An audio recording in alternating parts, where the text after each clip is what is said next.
Hey guys, welcome back to my channel. Welcome to the another vlog of my channel.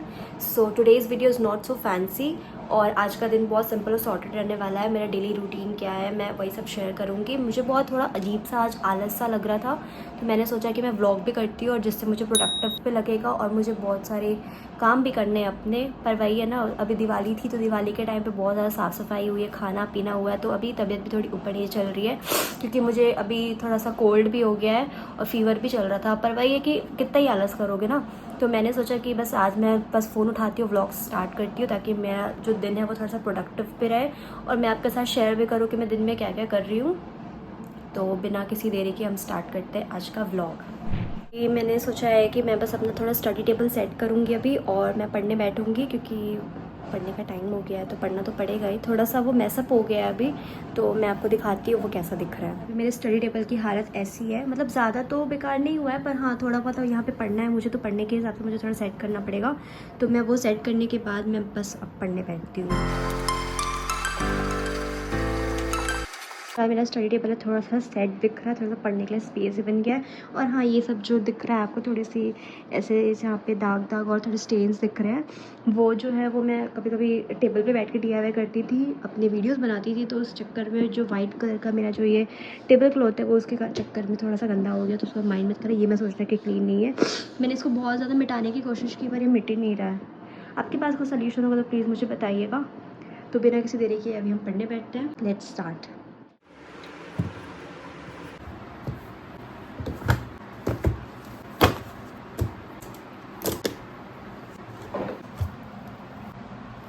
जैसे कि आपको पता है कि मैं UG नेट की जो है दिसंबर की प्रिपरेशन कर रही हूँ क्योंकि लास्ट टाइम मेरा किसी कारण से या मैं ज़्यादा अच्छे से तैयारी नहीं कर पाई थी. और पता ही है सबको कि लास्ट ईयर का पेपर बहुत ज़्यादा टफ आया था, मतलब बेतु के क्वेश्चंस आए थे बहुत सारे और मुझे भी लगा कि शायद मेरी भी तैयारी शायद कहीं ना कहीं अच्छी नहीं रही होगी, इसलिए शायद मैं सिलेक्शन नहीं हो पाया. तो इस बार मैं फिर से दिसंबर के अटेम्प्ट के लिए तैयारी कर रही हूँ.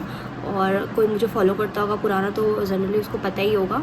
तो अभी मैं उसी की तैयारी करने बैठ रही हूँ क्योंकि दिवाली के चक्कर में ना मेरा अच्छा खासा फ्लो आ रहा था, पर दिवाली के चक्कर में जानते ना अगर घर पे रहोगे आप तो तैयारी हो ही नहीं पाती है. कुछ ना कुछ काम से आपका डिस्ट्रैक्शन तो होगा और हो नहीं पाती है. तो बस मैं सोच रही थी कि अब फिर से हम फ्लो पे आना पड़ेगा क्योंकि ज़्यादा टाइम नहीं है. दिसंबर एंड में ही हमारा एग्ज़ाम स्टार्ट है UG नेट का, तो हम अभी से अगर तैयारी करेंगे, क्योंकि मैं इंग्लिश लिटरेचर की स्टूडेंट हूँ तो मुझे लगता है कि revision is must for this paper. इसमें ईयर्स बहुत ज़्यादा है, तो अगर आपको ईयर याद नहीं रहेगा तो आपको क्रोनोलॉजी क्वेश्चंस नहीं बनेंगे. लास्ट ईयर बहुत सारे टॉपिक्स रिलेटेड तो थे पर उसमें बहुत डीपली आया था जिससे कि बहुत सारे लोगों का क्वेश्चन नहीं बन पाया, इवन मेरा भी नहीं बन पाया. तो मैं चाह रही हूँ कि मैं वो सब एरिया कवर करूँ और जितने भी PYQs है वो भी मैं सॉल्व करूँ. हालांकि लास्ट ईयर में PYQ सॉल्व करने का कोई मतलब नहीं था क्योंकि उतना कुछ आया भी नहीं, पर ठीक है. पर PYQ सॉल्व करेंगे तो हमें ही उसका फ़ायदा होगा. अभी book related notes related query होगी तो आप मेरे लास्ट वीडियोस देख सकती हो UG नेट का. मैंने उसमें बहुत सारे रिसोर्सेज आपको शेयर किया और फ्री वीडियोस जो हमारे YouTube में हैं उसके लिए भी मैंने आपके साथ शेयर किया है, तो आप पुराने वीडियोस मेरे जाके देख सकते हैं. अभी फ़िलहाल तो मैं, अगर आप कुछ देखना चाहेंगे कि मैं कहाँ से तैयारी स्टार्ट कर रही हूँ, तो लिटरेरी थ्योरी जो है वो बहुत ज़्यादा लास्ट ईयर पूछा था, तो लास्ट जून एग्ज़ाम में तो वो बहुत ज़्यादा पूछा था. तो मैं एक्चुअली इस बार वहीं से स्टार्ट कर रही हूँ क्योंकि उसमें बहुत ज़्यादा क्वेश्चन कवर करते हैं इंग्लिश लिटरेचर वाले. ब्रिटिश भी आते हैं और ब्रिटिश की जो परसेंटेज रेशियो है वो सब कम कर दी है बहुत ज़्यादा, मतलब उतना कोई ज़्यादा डीप नहीं आता. हाँ उसमें जो और लिटरेचर जैसे अफ्रीकन अमेरिकन और रशियन ये सब जो लिटरेचर है वो भी बहुत ज़्यादा पूछे जा रहे हैं. उसके मतलब राइटर्स के नाम और उन्होंने कौन सा अफ्रीकन राइटर है, कौन सा आपका ऑस्ट्रेलियन राइटर है, ये सब भी पूछा जा रहा है. तो उससे रिलेटेड क्वेश्चन आ रहे हैं, तो आप वो भी बिल्कुल तैयारी करना इस बार अच्छे से. और लिटरेचर अच्छे से रट लेना क्योंकि कौन सा फेमिनिज्म में आता है, कौन सा मार्क्सिज्म में आता है, कौन सा क्या है, सारी चीज़ें पूछ रही है. हो सकता है टाइम पैटर्न चेंज कर दिया हो और इस बार भी उसी पैटर्न में पूछा है, या ये हो सकता है कि नॉर्मल पैटर्न में भी ब्रिटिश लिटरेचर भी ज़्यादा पूछ सकता है. तो कुछ नहीं कह सकते कि जैसे क्या पूछेंगे क्योंकि इंग्लिश की जो मैं बोलूँगी सिलेबस है वो बहुत ज़्यादा वास्ट है, कॉम्पैक्ट नहीं है, वो कहीं से भी क्वेश्चन पूछ सकते हैं. तो बस मैं यही बोलूँगी कि अच्छे से तैयारी करते रहिए। हम सब अच्छे से इस चीज़ को इस बार तैयारी करेंगे तो मे भी हो सकता है आपका, मेरा, हम सबका हो जाए। फॉर्मेट वगैरह चेंज कर दिए एग्ज़ाम से रिलेटेड, क्योंकि कट ऑफ के कारण कट ऑफ बहुत ज़्यादा जाता है, क्योंकि जिनका नेट निकल गया है, जिनका JRF निकल गया है, जिनका PhD निकल गया है, वो सब भी अगर वो हर चीज़ में अप्लाई करेंगे तो जो और होशियार है, जिनका निकल गया वो तो निकल ही जाएगा ना उनका। उस चक्कर में जो कट ऑफ है वो बहुत ज़्यादा बढ़ जाता है। तो इस बार ऐसा अपील किया गया है कि जिनका नेट निकल गया वो नेट के लिए ना डालें, टिक ना करें। जो 3 कॉलम आते हैं आपका JRF का, PhD का और नेट का 3 कॉलम आते हैं, जिसका जो आपको दिलाना है वही करिए। जिनका कुछ नहीं निकला वो तो तीनों में ही अप्लाई करेंगे, और जिनका नेट निकल गया वो सिर्फ JRF के लिए ही अप्रोच करें। तो ऐसे करके गवर्नमेंट ने अपील किया है, पर देखते हैं अब कितने लोग मानते हैं कितने नहीं। तो अभी फ़िलहाल ये सब बातें तो खैर बकवास ही। अभी के टाइम पे हमें बस अपनी तैयारी पे ध्यान देना है, अपनी तैयारी करना है, अच्छे से रिवीजन करना है, बस दैट्स ऑल। तो मैं अब स्टार्ट करते ज़्यादा बिना कुछ बकवास की और बातें किए।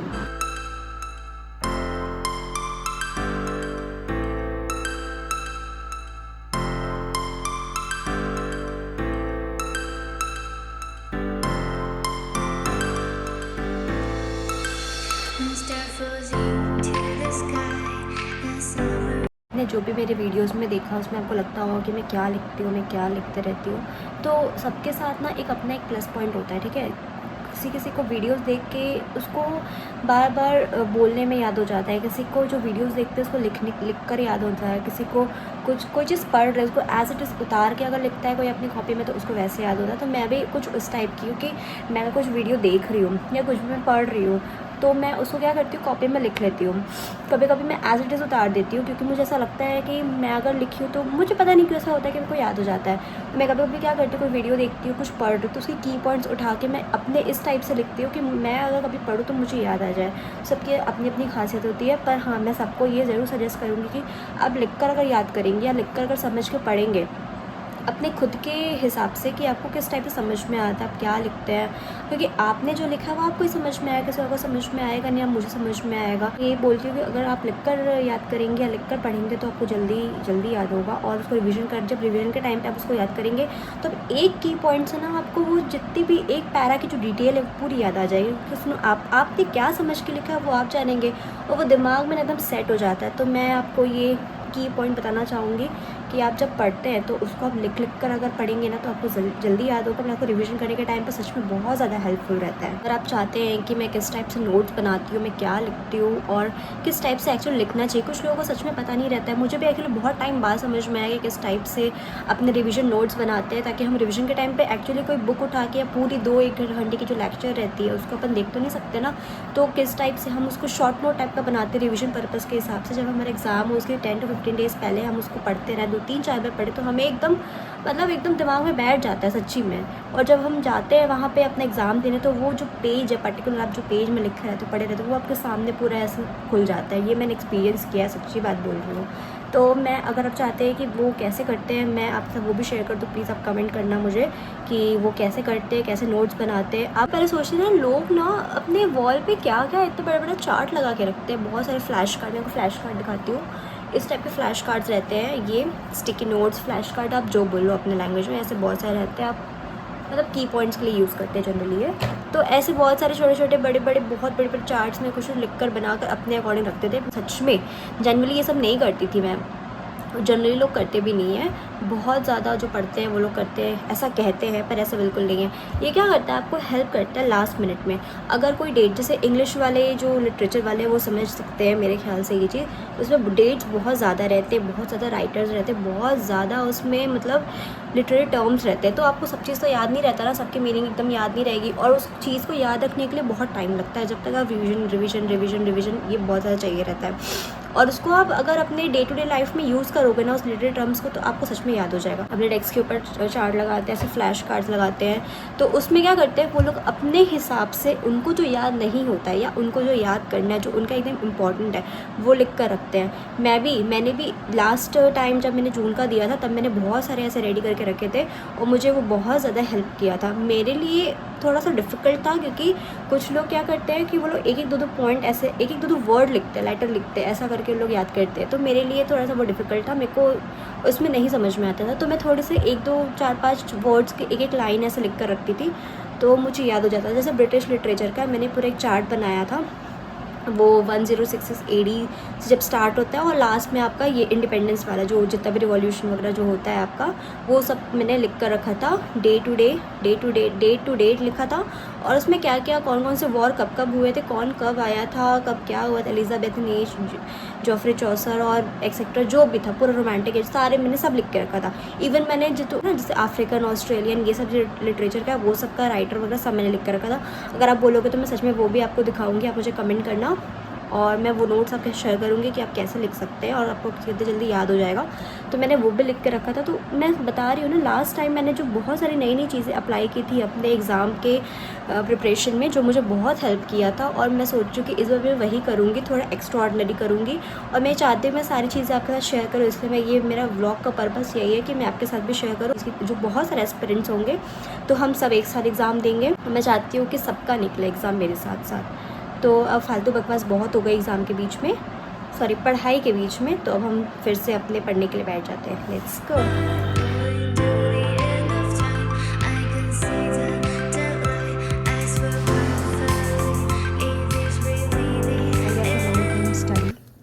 We will close our notebooks, our pens.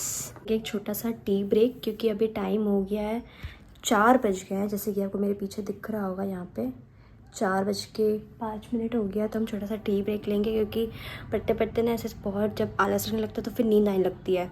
तो उस नींद से बचने के लिए हमें एक छोटा सा टी ब्रेक चाहिए। So let's make tea.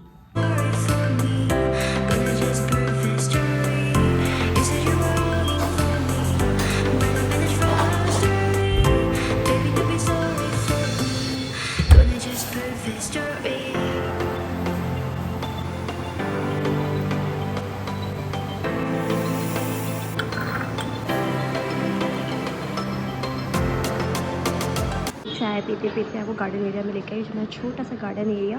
यहाँ पे ज़्यादा अभी पेड़ नहीं है, क्योंकि यहाँ की सफाई अभी कली हुई है और इसमें नए खाद और मिट्टियाँ डली है, इसलिए। बाकी लगता बहुत सुंदर है यहाँ पे, सुबह आओ तो बहुत अच्छा लगता है।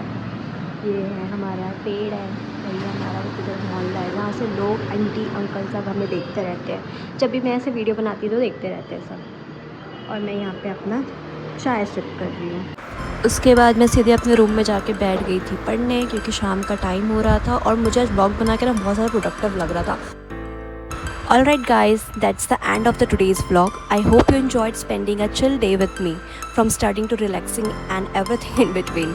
Don't forget to hit the like button and drop a comment telling me how your day went.